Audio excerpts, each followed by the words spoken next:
പാകിസ്ഥാൻ നിലവിളിക്കുകയാണ്. അതായത് ഇന്ത്യ യുദ്ധവിമാനങ്ങൾ അയച്ച് ഞങ്ങളെ ഭയപ്പെടുത്തുമെന്നാണ് കരുതിയത്. പക്ഷേ ഭൂമി തന്നെ തകർക്കുന്ന മിസൈലുകൾ അയച്ചുകൊണ്ട് ഞങ്ങളെ ഇന്ത്യ ചതിച്ചിരിക്കുകയാണ്. സത്യത്തിൽ ഇത് ഒരു തമാശയാണെങ്കിൽ പോലും പാകിസ്ഥാൻ പ്രതീക്ഷിക്കാത്ത പ്രഹരം ഇന്ത്യ നൽകി എന്നുള്ളതല്ലേ ഈ നിലവിളിയിൽ നിന്ന് മനസ്സിലാക്കേണ്ടത്? അല്ല, ഇങ്ങനെ അവർ സംസാരിക്കുന്നത് എനിക്ക് തോന്നുന്നത് പാകിസ്ഥാൻ്റെ ഉപപ്രധാനമന്ത്രി ഇഷാഖ് ദാറാണ് ഇത് പ്രഖ്യാപിച്ചതെന്നാണ് ഞാൻ മനസ്സിലാക്കുന്നത്.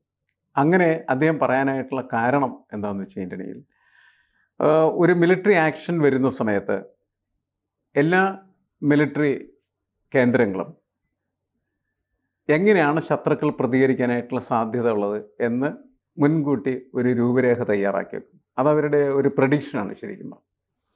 ആ പ്രഡിക്ഷൻ ഇവിടെ താർന്നു പോയിരിക്കുന്നു. പക്ഷേ അത് അവരുടെ വിലയിരുത്തലിൻ്റെ ഒരു പോരായ്മയായിട്ടാണ് ഞാൻ കണക്കാക്കുന്നത്. കാരണം ഇന്ത്യ കുറേ കാലമായിട്ട് നമ്മൾ റാഫേൽ യുദ്ധവിമാനങ്ങൾ വാങ്ങുന്ന സമയത്ത് ഇന്ത്യൻ മിലിറ്ററി എടുത്ത ഒരു നിഗമനമുണ്ട്. ഞാൻ തന്നെ അത് അങ്ങനെയൊക്കെ സംഭവിക്കാൻ എന്തെങ്കിലും സാധ്യതയുണ്ടോ എന്ന് അക്കാലത്ത് അതിനെക്കുറിച്ച് വിശകലനം നടത്തിയ സമയത്ത് സംശയം പുലർത്തിയ ഒരു മനുഷ്യനാണ്. കാരണം എന്ന് വെച്ചാൽ അഫ്ഗാനിസ്ഥാൻ, ചൈന, പാകിസ്ഥാൻ ഈ 3 രാജ്യങ്ങളും ഒരേ സമയത്ത് ഇന്ത്യയെ ആക്രമിക്കും. അങ്ങനെ ആക്രമിച്ചാൽ അതിനെ നേരിടാൻ വേണ്ടിയാണ് ഈ റാഫേൽ വിമാനങ്ങൾ വാങ്ങുന്നത് എന്നാണ് അന്നത്തെ മിലിറ്ററി ഒഫീഷ്യൽസ് പറഞ്ഞിരുന്നത്. അതിന് എങ്ങനെയൊക്കെയാണ് ആക്രമണം നടക്കാൻ സാധ്യതയുള്ളത് എന്നതിൻ്റെ ഒരു രൂപരേഖ അവർ വളരെ കൃത്യമായിട്ട് വരച്ച് രേഖപ്പെടുത്തി സർക്കാരിന് നൽകുകയാണ് ചെയ്തത്. പക്ഷേ അപ്പോൾ നമ്മൾ കരുതുന്നതെന്ന് വെച്ചാൽ ഇതൊക്കെ വെറും ഭാവനയിലുള്ള കാര്യങ്ങൾ മാത്രമാണ്. ഈ ഭാവനയിലുള്ള കാര്യങ്ങൾക്ക് വേണ്ടിയിട്ട് കോടിക്കണക്കിന് രൂപയുടെ ആയുധങ്ങൾ വാങ്ങാനായിട്ട് ഇവരെന്തിനാണ് സർക്കാരിനെ പ്രേരിപ്പിക്കുന്നതെന്നൊക്കെ സംശയം നമുക്ക് തോന്നിയിരുന്ന. പക്ഷേ ആധുനിക കാലഘട്ടത്തിൽ അങ്ങനെയുള്ള ഉപകരണങ്ങളോടുകൂടി മാത്രമേ നിൽക്കാൻ കഴിയുകയുള്ളൂ എന്ന് ആണ് ഈ സിറ്റുവേഷൻ നമ്മളെ ബോധ്യപ്പെടുത്തിയിരിക്കുന്നത്. കാരണം ഒരു യുദ്ധമുണ്ടാകുന്ന സമയത്ത് ആ യുദ്ധത്തെ ഏറ്റവും നൂതനമായ സാങ്കേതികവിദ്യകൾ ഉപയോഗിച്ച് കൈകാര്യം ചെയ്താൽ മാത്രമാണ് പെർഫെക്റ്റായിട്ട് ശത്രുക്കളെ അടിച്ച് തകർക്കാനായിട്ട് പറ്റുക. ഇപ്പോൾ പാകിസ്ഥാനെ നമ്മൾ അറ്റാക്ക് ചെയ്യുന്ന സമയത്ത് നമുക്ക് നമ്മുടേതായിട്ടുള്ളൊരു പദ്ധതിയുണ്ട്. ആ പദ്ധതി മുൻകൂട്ടി പാകിസ്ഥാനെ കാണാൻ കഴിയേണ്ടത് ഇല്ല. അതിനുള്ള കഴിവ് അവർക്കുണ്ടാവണം എന്നില്ല. പക്ഷേ കുറച്ചും കൂടി ബുദ്ധിപൂർവമായിട്ട് നമ്മൾ വാങ്ങുന്നതായിട്ടുള്ള അമ്യുനേഷൻസിനെ കുറിച്ചുള്ള അറിവുകളൊക്കെ അവർക്ക് കിട്ടാവുന്നതാണ്, അവർക്ക് ശേഖരിക്കാവുന്നതാണ്. അങ്ങനെ ശേഖരിച്ചിരുന്നെങ്കിൽ അവരിങ്ങനെയുള്ള ഒരു നിലവിളി നടത്തുമായിരുന്നില്ല എന്നാണ് ഞാൻ കരുതുന്നത്. യഥാർത്ഥത്തിൽ അവർക്ക് അവരുടെ പ്രഡിക്ഷൻ തെറ്റിപ്പോയി കഴിഞ്ഞിരിക്കുന്നു. നമ്മളിത് വളരെ പ്രസിഷൻ എന്ന് വെച്ചാൽ കൃത്യതയുള്ള, സൂക്ഷ്മതയുള്ള ആയുധങ്ങളുടെ വലിയൊരു ശേഖരമുണ്ട്. ആ ശേഖരം ഉപയോഗിച്ച് തന്നെയാണ് നമ്മളെപ്പോഴും എന്ത് ചെയ്യുള്ളൂ, അറ്റാക്ക് ചെയ്യുള്ളൂ. വിമാനങ്ങൾ രാജ്യാതിർത്തികൾ കടന്ന് പോയി അക്രമം നടത്തുന്ന ഒരു സംഭവം എന്ന് പറയുന്നത് എല്ലാ യുദ്ധമേഖലയിലും ഉപയോഗിക്കപ്പെടണമെന്നില്ല. ചിലപ്പോൾ ഉപയോഗിക്കും, ചിലപ്പോൾ ഉപയോഗിക്കില്ല. ഇപ്പോൾ നമുക്കത് ഉപയോഗിക്കേണ്ട കാര്യമില്ല, അതുകൊണ്ട് നമ്മൾ ഉപയോഗിച്ചില്ല. എന്നാൽ യുദ്ധം പ്രഖ്യാപിച്ചു കഴിഞ്ഞാൽ പാകിസ്ഥാനെതിരെ നമ്മൾ യുദ്ധം പ്രഖ്യാപിക്കുന്നു, പാകിസ്ഥാൻ നമുക്കെതിരെയും യുദ്ധം പ്രഖ്യാപിക്കുന്നതായിരിക്കും. ഇപ്പം നിലവിലുള്ള സംവിധാനങ്ങളൊക്കെ പെട്ടെന്ന് മാറും. ആ സമയത്ത് ഇവർ പറയുന്നത് പോലെ നമ്മളുടെ വിമാന വ്യൂഹം പാകിസ്ഥാനിലേക്ക് ചിലപ്പോൾ പറന്ന് ഇറങ്ങും. അവിടെ വലിയ തരത്തിലുള്ള വിസ്ഫോടനങ്ങൾ നടത്തും. അത് ഇപ്പോൾ അവർ പ്രതീക്ഷിക്കുന്നതിൽ കഥയിൽ. കാരണം ഇപ്പോൾ നമ്മൾ യുദ്ധം ചെയ്യാൻ ആഗ്രഹിക്കുന്നില്ല. നമ്മളുടെ കാണിച്ചിരിക്കുന്ന തോന്നിയാസത്തിന്, തെമ്മാടിത്തരത്തിന് പ്രതികാരം ചെയ്യൽ മാത്രമേ ചെയ്തിരിക്കുന്നു. അതിന് കൃത്യമായിട്ട് ഈ ഭീകര കേന്ദ്രങ്ങൾ ഏതൊക്കെയാണ് എന്ന് സ്പോട്ട് ഔട്ട് ചെയ്ത് ആ ഭീകര കേന്ദ്രങ്ങളെ തുളച്ചു കയറാൻ പറ്റുന്നതായിട്ടുള്ള മിസൈലുകൾ ഇന്ത്യയിൽ നിന്ന് തൊടുത്തുവിടാൻ ആവശ്യമായിട്ടുള്ള സംവിധാനം നമ്മളുടെ അടുത്തുണ്ട്. നമ്മളത് ഉപയോഗിച്ചിരിക്കുന്നു. അതാണ് സംഭവിച്ചത്. ഇന്ത്യയുടെ ഒരു മിലിറ്ററി എഫിഷ്യൻസി പ്രകടമാക്കപ്പെട്ടു എന്ന് നമ്മളതിനകത്ത് കണക്കാക്കേണ്ടായിരുന്നു. പക്ഷേ ഇതിൻ്റെ കൂട്ടത്തിൽ തന്നെ ഈ ഉപപ്രധാനമന്ത്രി ഇഷാഖ് ദാർ പറയുന്നത് ഇന്ത്യ 3 ദിവസമായി ഞങ്ങളോട് കുറച്ച് തമാശ കാണിക്കുന്നു, ആ തമാശയ്ക്ക് കനത്ത തിരിച്ചടി ഇന്ത്യക്ക് ഞങ്ങൾ നൽകും എന്നുള്ളതാണ്. അതായത് ഈ കറാച്ചിയുടെ കുറേ ഭാഗങ്ങൾ ഇന്ത്യ കത്തിച്ചു, ലാഹോറിൽ കയറി ആക്രമണം നടത്തി, ഈ വരുന്ന ഡ്രോണുകളൊക്കെ ഇന്ത്യ പ്രതിരോധിച്ചു കൊണ്ടിരിക്കുന്നു. ആളപായങ്ങൾ ഇല്ലാത്ത രീതിയിലേക്ക് ഇന്ത്യയുടെ എല്ലാ ആയുധക്കോപ്പുകളും സജ്ജമായിരിക്കുമ്പോഴും എന്താണ് പാകിസ്ഥാൻ ഇത്ര ഈ നിലവാരം കുറഞ്ഞ രീതിയിലേക്ക് പാകിസ്ഥാൻ പോകുന്നത്? പാകിസ്ഥാൻ അങ്ങനെയൊക്കെ പ്രതികരിക്കുന്നത് എന്താണെന്ന് വെച്ചാൽ പാകിസ്ഥാൻ നിലവാരം കുറഞ്ഞൊരവസ്ഥയിലാണ്. കാരണം ലോക ഭൂപടത്തിൽ പാകിസ്ഥാൻ എന്ന് പറയുന്ന രാജ്യം ഏറ്റവും വിലകെട്ടതും ആർക്കും വേണ്ടാത്തതുമായിട്ടുള്ള രാജ്യമായിട്ട് മാറിക്കഴിഞ്ഞിരിക്കുന്നു. അവരെ സഹായിക്കാൻ ആരും തയ്യാറല്ലാത്തതിൻ്റെ പ്രധാനപ്പെട്ട കാരണം സാമ്പത്തികമായിട്ട് അവരൊരു ശക്തിയല്ല. അവരെ കൊണ്ട് എന്ത് ഗുണം എന്നെല്ലാവരും ചോദിക്കുന്നുണ്ടാകും. ഒരു കാലത്ത് അമേരിക്ക അവരുടെ ഏറ്റവും അടുത്ത സുഹൃത്തും എല്ലാ കാര്യങ്ങൾക്കും സഹായം ചെയ്തിരുന്നതായ രാജ്യമാണ്.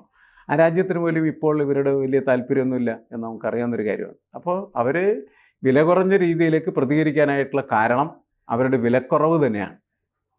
വിലയില്ലാത്ത രാജ്യമായി അവർ മാറിക്കിടക്കുകയാണ് ചെയ്യുന്നത്. ചൈനയാണ് അവർ ഏതെങ്കിലും തരത്തിൽ സഹായിക്കുന്നത്. ചൈനയ്ക്ക് താല്പര്യം ഉണ്ടായിട്ടല്ല ചൈന സഹായിക്കുന്നത് എന്ന് വ്യക്തമാക്കുന്ന തരത്തിലാണ് ചൈനയുടെ സഹായ പ്രകടനം എന്നുകൂടി നമുക്കറിയാവുന്നതാണ്. അപ്പോൾ സ്വാഭാവികമായിട്ടും നമ്മൾ ഈ കാര്യം ഒന്ന് പരിശോധിച്ച് കഴിഞ്ഞിട്ടുണ്ടെങ്കിൽ ഒരു വിലയില്ലായ്മ എന്ന് പറയുന്നത് പാകിസ്ഥാനുണ്ട്. ഒരു കിടാച്ചരക്കായിട്ട് പാകിസ്ഥാൻ മാറിയിട്ട് കുറേ കാലമായിട്ടുണ്ട്. അവർ രാഷ്ട്രീയമായിട്ട് ശക്തരല്ല, സാമ്പത്തികമായിട്ട് ശക്തരല്ല, അതേപോലെ കെട്ടുറപ്പിൻ്റെ കാര്യത്തിലും അവർക്ക് ഒരു ശക്തിയുമില്ല. കാരണം പലതരത്തിൽ ആഭ്യന്തര കലാപങ്ങൾ ആ രാഷ്ട്രത്തിൽ പൊട്ടിപ്പുറപ്പെട്ട് നിൽക്കുന്ന ഒരു വാർത്ത നമ്മളുടെ മുന്നിലുണ്ട്.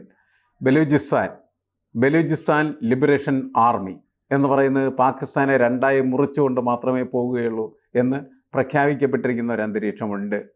അതോടൊപ്പം തന്നെയാണ് അഫ്ഗാനിസ്ഥാൻ കയറി പാകിസ്ഥാനിൽ നുഴഞ്ഞേറി പാകിസ്ഥാനിൽ വലിയ തരത്തിലുള്ള പ്രശ്നങ്ങളുണ്ടാക്കി.